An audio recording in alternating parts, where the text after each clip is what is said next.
In this video, I'm going to share with you portions of one article from the Summa Theologia that has to do with philosophical teachings of Aquinas, Augustine, Plato, Kant, and Hume. Now, of course, Kant and Hume were not alive when St. Thomas Aquinas was alive, and so they didn't have a chance to answer this directly, but I think you'll get an idea of how the teachings of these five men all play a part in what St. Thomas Aquinas wrote back in the 13th century. I'll give you more bio about these five men as well, and hopefully you'll find this very interesting because it has to do with epistemology, it has to do with realism, whether we can actually come to know things as they are in themselves, and this has been a debate that philosophers have been talking about for millennia now. Okay, one of my favorite philosophical writers, Dr. Peter Kraft, often talks about the history of philosophy being a great conversation. That's why I have this picture up here of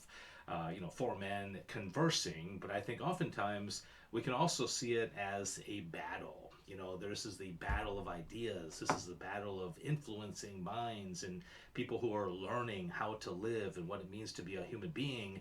And so in this one, I'm pitting three realists against two nominalists, and then in light of that one article from St. Thomas Aquinas, kind of discuss how it all comes about. So let me kind of give a little bit of bio about the two sides and who is actually battling against each other. And the first on the one side is the Greek philosopher Plato. Many people consider Plato to be the greatest philosopher of all times. Of course, he was the student of Socrates and the teacher of Aristotle, and so that in and of itself, those three are very, very much heavyweights. Plato lived in the 4th century BC, so about 400 years before Christ, and he is best known for his theory on eternal forms, the realm of forms, which means it's what's real about something as opposed to the shadows that we see here below. So he separated the matter and the form of things, where the form or the reality of it is up in another realm, and then what we see here below in the physical world, the perceptions, are just shadows of the reality. Okay, so that's very important as we move on to talk about this battle between these three guys and then the two who I'll introduce you in just a moment. All right, the second on the one side is St. Augustine. St. Augustine lived in the 4th and 5th centuries AD. He was Christian. He was a Platonist, which means he was very, very much influenced by Plato, and even more so, I guess you could say, the Neoplatonists, who I think he had more access to. But of course, the Neoplatonists were influenced by Plato. So Augustine's greatest influence would have been, other than his scripture and his Catholic faith, would be the Greek philosopher Plato. Augustine is known for primarily he takes that realm of forms that Plato puts somewhere else, and he puts it into the mind of God. Now, this is going to be very important, okay? The realm of forms, the reality of things, what we can actually know about things, is in the mind of God initially, okay? And we discover these things, and then by discovering them, we also learn something about God.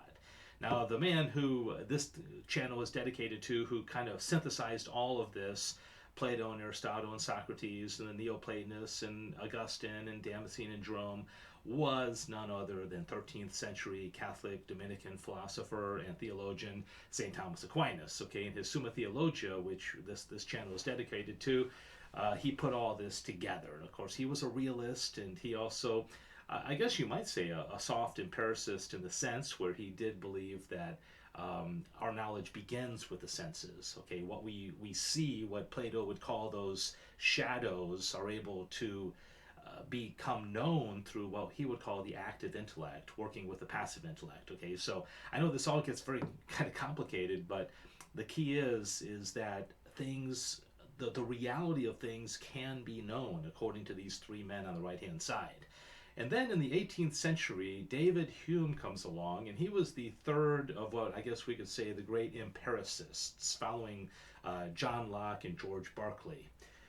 Hume comes along, he's an empiricist, where he says we really only come to know things through our experience, through the perceptions of things, I guess what Plato would call the shadows. Okay, to him, it was really only the shadows that mattered, because to Hume, that realm of forms, or what Augustine put in the mind of God, doesn't even exist in the first place. And if it does exist, we can't know anything about it because it's not something that we can sense. It's not something that we can come to know through our senses. So Hume throws it all out. He throws the baby out with the bathwater. He throws out essences, natures.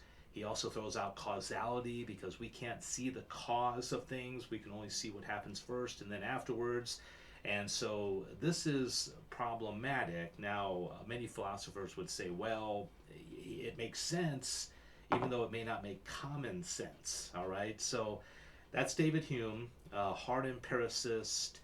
And one of the things that David Hume is known for is his influence on this guy, Immanuel Kant, who many people consider to be the greatest philosopher of the last, 700 years. In the modern age, Kant lived in the 18th and early 19th century, died in 1804. And he credited David Hume, the empiricist, for waking him up from what Kant said, his dogmatic slumber. Okay, he was a rationalist, dogmatist in the line of guys like Leibniz and Descartes. And then he read Hume and he said, wow, I really can't dispute this. And so Kant wanted to be able to find out some way to reconcile rationalism and empiricism, okay, coming to know things through the mind and coming to know things through experience, through the senses. And so he comes up with something called the Copernican revolution in philosophy, okay, and it's really complicated and it's nothing I can explain in this brief video, but one of the elements of the Copernican revolution in philosophy is that the reality of things, the things in themselves, or as Kant would call them, the noumena, cannot be known. Okay, we only know perceptions. And Kant also, through his Copernican revolution, said that those perceptions are known through our imposing what he calls, forms and categories on the physical world, on the matter. Okay, so he's trying to find this compromise between David Hume and also rationalism, and also Newtonian science, which is a whole other topic, okay? But for the sake of this video, we want to focus in on that one aspect, which is not being able to know the noumena, things in themselves, okay? The things that Plato put up in his realm of forms, okay? The eternal types that Plato said was separate from matter, which Augustine then put into the world. Well, Aristotle put into the world, and then Augustine put it into the mind of God. All right, so keep all that in mind, and I want to give this illustration because in our everyday life, we have perceptions. We see things. We see trees and butterflies and birds and skies and clouds and people and cars and you name it, right? And this is why it becomes very practical, because people like Hume and Kant would not say that we are able to know the essence or the nature of this. Why? Because to Hume, it's not perceptible. It's not something we can sense. Okay, you can't sense a nature. You can't sense an essence. You can only sense what you can sense. And to Kant, he agreed with that in a way, in saying that this noumena, or this thing in itself, is outside the realm of our ability to be able to know it. All right, so having all that said, let's go into just a couple of the parts of this particular question that St. Thomas Aquinas asks in the Summa Theologia. This is prima pars, the first part of the Summa, question 84, article 5. Whether the intellectual soul knows material things in the eternal types.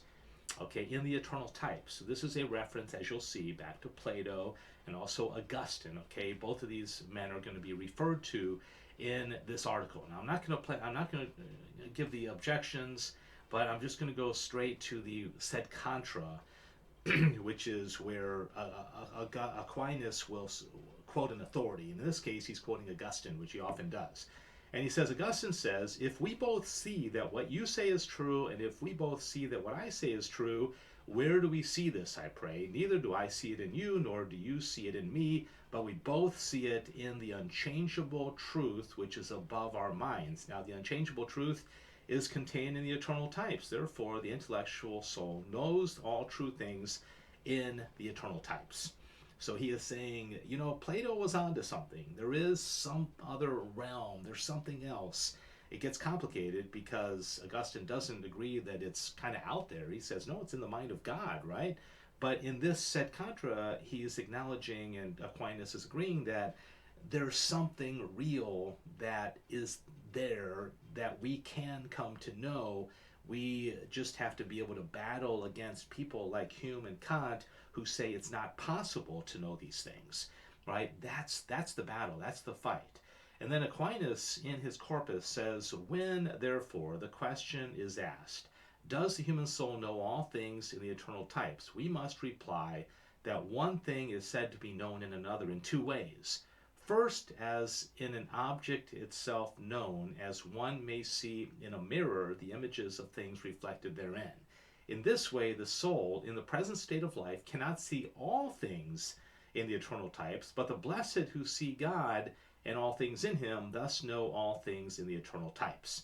All right, so Thomas is saying that in heaven, through the grace of God, when our minds will be enhanced and our minds will become angelic in a sense, then we can know all the eternal types. But he's saying here below, it's harder. Okay, it doesn't mean they don't exist. It doesn't mean we can't know them, but it's harder because we don't have as much of a outpouring of God's grace like we will have in beatitude. Okay, but then he goes on and says, secondly, one thing is said to be known in another as in a principle of knowledge. Thus we might say that we see in the Son what we see by the Son. Okay, a principle of knowledge. And thus we must needs say that the human soul knows all things in the eternal types, since by participation of these types we know all things. All right, now Thomas in another part of the Summa is going to say we have the potential for universal being. Okay, we have a potential intellect. We have an active intellect that lights up the potentiality and makes it active. Okay, but now he's saying that the soul knows all things in the eternal types, since by participation of these types we know all things. For the intellectual light itself, which is in us, is nothing else than a participated likeness of the uncreated light, in which are contained the eternal types. Whence it is written, Psalm 4, many say, who show us good things, which question the psalmist answers, the light of thy countenance, O Lord, is signed upon us, and as though he were to say, by the seal of the divine light in us, all things are made known to us. All right, so that brings an end to what I'm going to share from that one article. That wasn't the whole article, that was just excerpts from it, okay?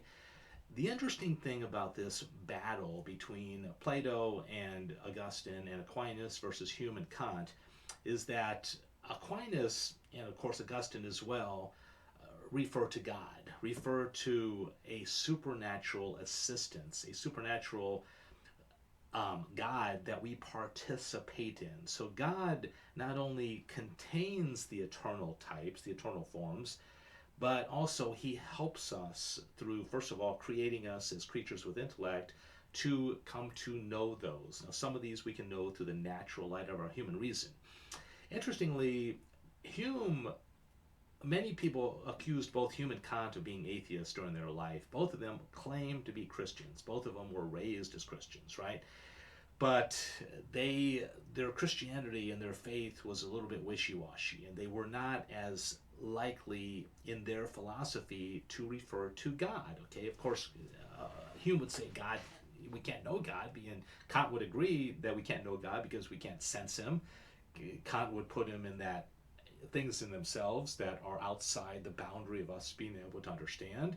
So this is the principal difference between Plato and Aquinas and Augustine and Hume and Kant, is that on the right-hand side, especially with Aquinas and Augustine, there's a recognition of the role of God in all of this. Okay, God's grace, God's assistance. And the more modern philosophers kind of want to throw that out, the baby with the bathwater, as they try to find a more scientific approach to epistemology. I hope this helped, and there will be more videos to come. Thanks, comment, share, and like. God bless you.